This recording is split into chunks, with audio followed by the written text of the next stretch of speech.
Hello বন্ধুগণ, welcome to KR cricket news. হ্যাফেন্স Kolkata knight riders IPL 2024 মরশুমে ফিল সল্ট এবং রাহমানুল্লাহ গুরবাজের মতো উইকেট কিপার ব্যাটসম্যানকে খেলিয়েছিল এবং ফিল সল্ট এবং সুনীল নারায়ণের ওপেনিং কম্বিনেশনটা কীরকম ছিল আমরা তো দেখেছি এবং কোনো ক্রিকেট ফ্যান্স বলতে পারবে না এই জুটিটা খারাপ খেলেছে। ঠিক তা অন্যদিকে কলকাতা নাইট রাইডার্স 2025 মেগা অকশনের জন্য কিন্তু রিলিজ করে দিয়েছে কলকাতা নাইট রাইডার্স ফিল সল্টকে।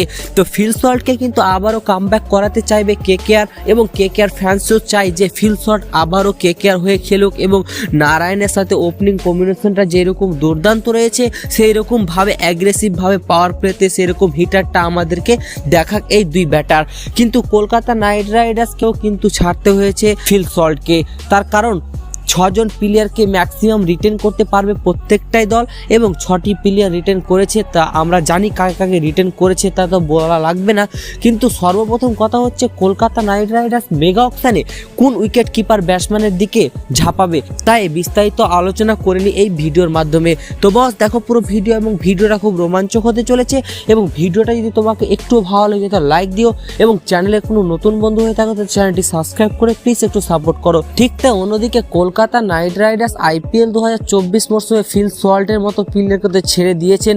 ঠিক তাই 2025 মেগা অকশনে কলকাতা নাইট রাইডার্স কোন উইকেট কিপার ব্যাটসম্যানের দিকে ঝাঁপাবে তো সর্বপ্রথম তালিকায় থাকছে 1 নম্বরে Quinton de Kock. Friends Quinton de Kock একটু মারাত্মক উইকেট কিপার ব্যাটসম্যান এবং ফিল সল্ট যেরকম অ্যাগ্রেসিভ পারি নিয়ে আসতো প্রথম দিক থেকে এবং প্রথম বল থেকেই সেরকম কিন্তু ক্ষমতা রয়েছে কুইন্টন ডিককের ভিতরেই। তো কুইন্টন ডিককে কিন্তু পিছনে যেতে পারে কলকাতা নাইট রাইডার্স। ঠিক তাই 2 নম্বর তালিকায় রয়েছেন ঈশান কিষান। হ্যাঁ, ঈশান কিষানকে কিন্তু মুম্বাই ইন্ডিয়ান্স ছেড়ে দিয়েছে এবং 2025 মরশুমের জন্য রিলিজ করে দিয়েছে। মেগা অকশনে কিন্তু অ্যাভেলেবেল থাকবেন ঈশান কিষান এবং ঈশান কিষানকেও কিন্তু যদি কেকেআর টার্গেট করে তো কিন্তু খারাপ একটা কিছু হবে না, কারণ ঈশান কিষান যেরকম অ্যাগ্রেসিভ ব্যাটসম্যান প্রথম বল থেকে 6-4 মারার হাঁকার কিন্তু ক্ষমতা রয়েছে ঈশান কিষানের ভিতরে। এবং সব থেকে বড় কথা হচ্ছে কি ওপেনিং কলকাতা নাইট রাইডার্সকে একটা লাগবে সুনীল নারায়ণের সাথে এবং ওপেনিংয়ের পাশাপাশি কিন্তু উইকেট কিপার এবং উইকেট কিপারও কিন্তু মারাত্মক। ঈশান কিষানকে যদি নাই পার্সোনালি আমি খুব খুশি হব, কারণ ঈশান কিষান কিন্তু একটা মারাত্মক প্লেয়ার। ঠিক তাই 3 নম্বরে কিন্তু থাকছে ফিল সল্ট। হ্যাঁ, ফিল সল্ট কিন্তু অবশ্যই কিন্তু কলকাতা নাইট রাইডার্স যাবেই এবং অবশ্যই ফিল সল্টকে না ফেরাতে পারে তাহলে কিন্তু অন্য কোনো প্লেয়ারের দিকে যাবেই। কিন্তু কলকাতা নাইট রাইডার্সের কিন্তু মেন তালিকায় থাকবে কিন্তু ফিল সল্ট। ফিল সল্টের যে কম্বিনেশন নারায়ণের সাথে সেটা তো মারাত্মক। ফিল সল্টকে যদি না পায় তাহলে রাহমানুল্লাহ গুরবাজের দিকেও যেতে পারে এবং রাহমানুল্লাহ গুরবাজকে কম প্রাইজেই পেয়ে যাবে, তার কারণ 4-5 কোটি টাকাতে তো অবশ্যই চলে আসবে রাহমানুল্লাহ গুরবাজ। তো দেখা যাক রাহমানুল্লাহ গুরবাজকে কত টাকায় নিয়ে আসতে পারে কেকেআর, কিন্তু এটা confirm Kolkata knight riders Rahmanullah Gurbaz অথবা ফিল সল্ট এই দুই প্লেয়ারের মধ্যে একটি প্লেয়ার কিন্তু কেকেআর দলে আসছে।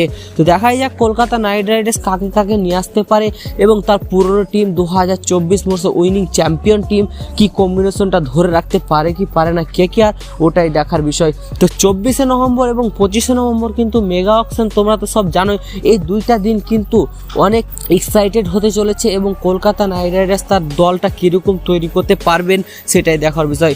তো কাকে কাকে নিবে কলকাতা নাইট রাইডার্স এবং কাকে কাকে নিলে ভালো হয় তো তোমরা মতামত অবশ্যই জানাও এবং কলকাতা নাইট রাইডার্স রিলেটেড এবং ক্রিকেটের সম্বন্ধে ছোট থেকে বড় আপডেট পাওয়ার জন্য আমাদের কেআর ক্রিকেট নিউজ চ্যানেলটিকে অবশ্যই সাবস্ক্রাইব করে রাখুন এবং আমাদের সাথেই থাকুন। ধন্যবাদ।